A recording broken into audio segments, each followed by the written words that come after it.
Well, it's Big Bob. How are you? It's the 17th of November. It's a Friday, and we're talking today about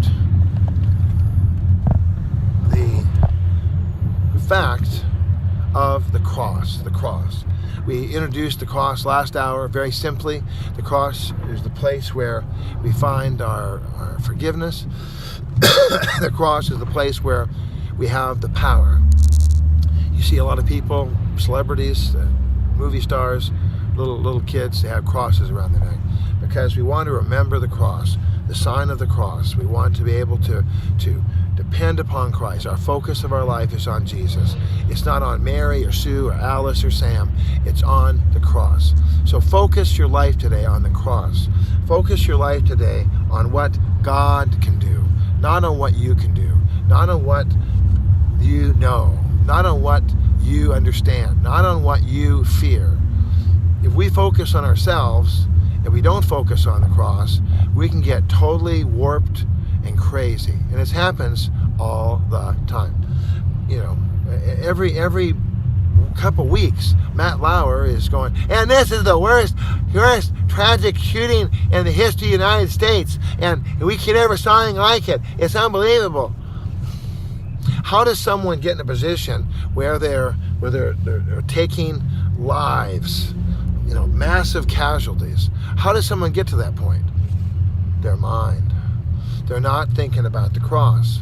How does someone divorce and throw their family away? They're not thinking or focused on the cross. Now, I want to put a proviso in there. If you're married to a violent, vicious alcoholic or drug addict and there's no rehabilitation, they refuse to get help, there are danger to the children and to the spouse, well, then, you know, I think there's a provision for that. You know, that person's not safe. Jesus said that if a spouse commits adultery, then that would give you permission to get a divorce. But don't have any misunderstandings. God is not about divorce. God is not a supporter of divorce. Yeah. No, God's not on that team. God does not cheer for that side. God hates divorce. Because the Lord, through the cross, the Lord, through the cross, the Lord, through the cross, okay, there, through the cross, there you go. The Lord, through the cross, has made provision for everything to be done right. If there is someone in your life and they're an alcoholic, they're violent, they're angry, the power of the cross can set that person free. Anger comes from hurt. So obviously this person is very, very hurt. If they're into alcohol or drugs, they're trying to sedate themselves and kill all those feelings. So that's another sign of really bad hurt. So if the person is willing to surrender their rights, surrender their lives to the cross, to go to treatment, to get help, then, my friend, your spouse needs you, and you need to be there for your spouse. I remember the story that Steve Brown told just in the last 6 months of a preacher who fell in love on the internet. He got madly intoxicated with the lie of the devil about some woman in Kansas. Nothing against Kansas. I don't know if it's Kansas, but some woman on the internet. So he didn't even quit his pastorate. He walked away from his pastorate, successful, awesome church. He walked away from the pastorate. He left his wife and 3 small children. Didn't even, just, I'm leaving. I'm in love. I'm in love.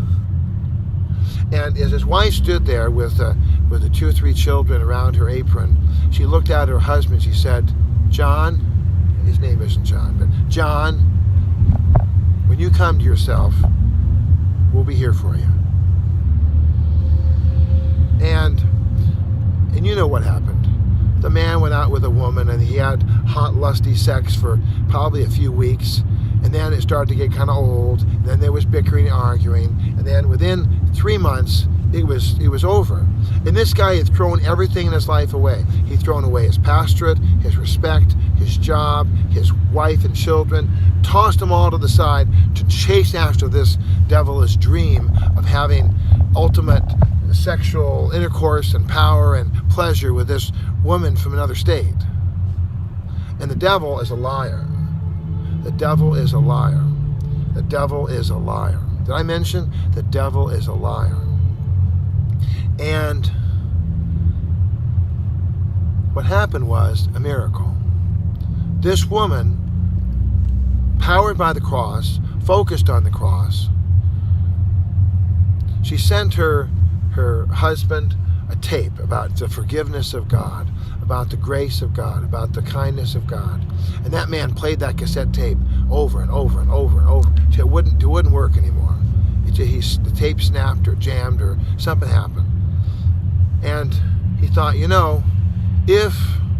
if this is true, if God's grace is really true, if God really does forgive even my horribleness, the wretchedness of my sin, the stupidity of my actions, if God can forgive that, I'm gonna go check and see. So we went home, and you know how it would be with most American men and women. Get out of here! Get out of here! You left, you stay out. I filed divorce papers against you. No. This woman said, John, come here, baby. I love you. We're going to get through this. And it took years, but he was able to come back and work his way back. And eventually he was a pastor of a church, and he came full circle. That's the perfect gospel message of the cross.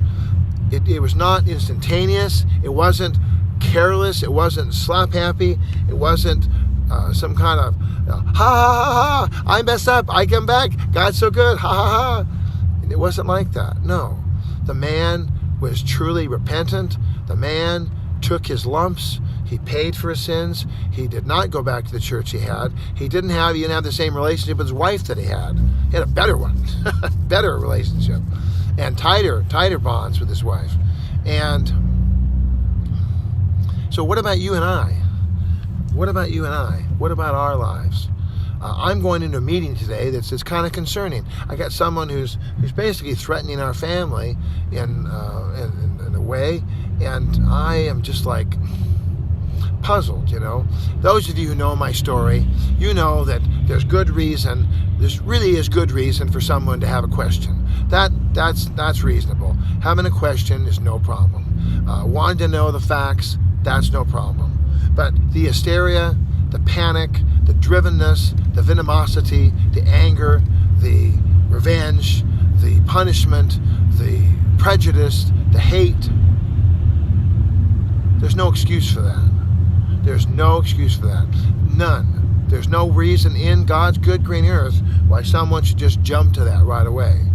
We talked about this last hour, that, I always say last hour, it was the last segment.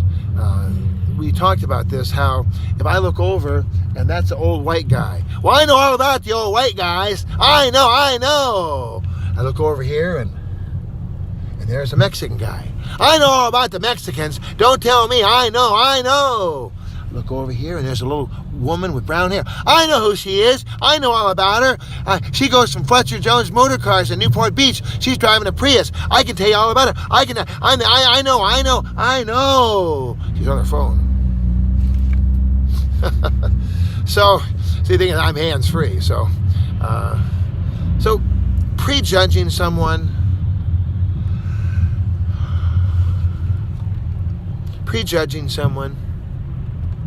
deciding that you know all about their life, all about what they're all about. This guy, he's also on the phone, but he's got his phone up on the dash, and that's perfectly fine. He touched something, maybe changed the song. It's no more different than the radio. And act is better because it's up here at eye level. That guy has a good deal there from Power Direct. And he's some old guy with glasses, and he looks kind of dorky, but so we need today to focus on the cross. At the cross, where I first saw the light, and the burden of my sin washed away. It was there by faith I received my sight, and now I am happy all the days. That's an old hymn. Just came to me just now. I haven't sung that hymn in probably 30-odd years, but here it is. Boom, done, finished. I'm in there, baby. I'm ready to go.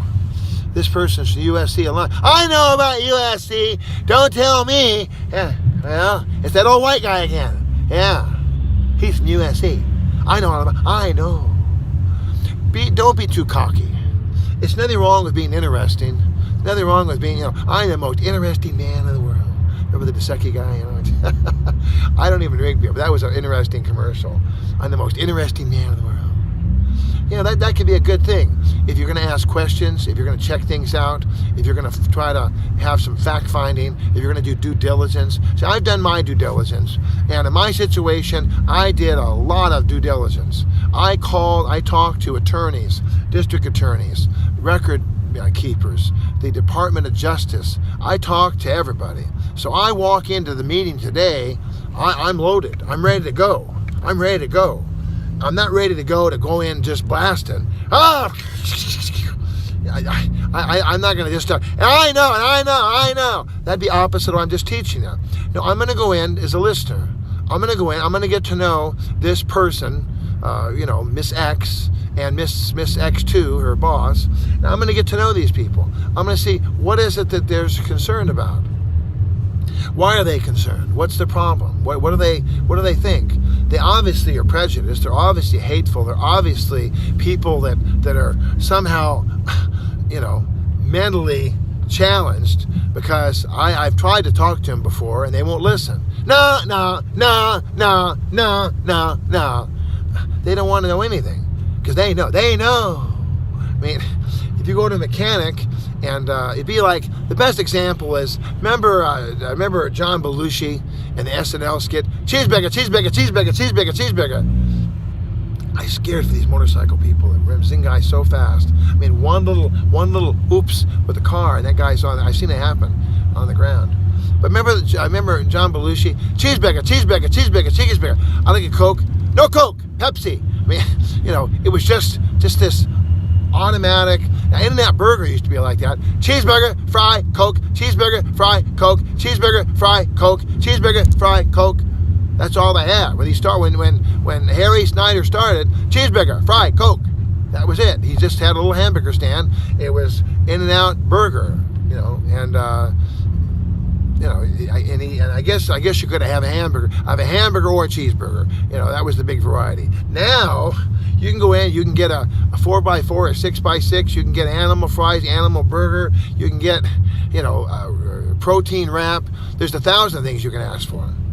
But if you didn't know that, cheeseburger, fry, Coke, no Coke, Pepsi. Oh, I mean, that John Belushi skit is just like, well, I'd like some pancake. No pancake, cheeseburger. Just some people are just shooting cheeseburgers, and they don't want to hear about nothing else. All they know is cheeseburger. So if they see old white guy, and they don't care about the facts. They don't care about, because all they know is old white guy. And if you got a title on your head, blah blah blah blah blah blah. They just have a response, a knee-jerk reaction that is not based on any kind of facts. They don't care about how we're feeling or what we're thinking. No, they just know cheeseburger. Well, that's not the way that Christ operates. The power of the cross is there so that each individual person, the sins, the griefs, the burdens, we've all had terrible childhoods. There's nobody that's gotten out of this life without a bad childhood. And we're raising up children right now, and we're doing our very best. But there's going to be traumas, there's going to be sicknesses, there's going to be things that hit the family that we don't expect, and the children are going to have to work through that. And that'll be unusual, that'll be different. And every generation is different. Every generation. I'm not talking about different like, well, we don't need Jesus because we're different. No, everyone needs Jesus. But the fact of the matter is, how Jesus' love, how his grace, how his kindness is applied to our particular circumstance is uniquely and divinely made. God said that he formed you before the foundation of the world. So the Lord's answer for you was also formed before and it's unusual. It's an unusual answer. It's not not one size fits all. Well, let's continue the conversation. Give me a call, would you? 1-213-713-8954, 8954greenatt.net, on the Twitter, Mr. Bob, at BobBob8954, and of course you're watching Bob's Daily Devo here on YouTube. See you in a minute.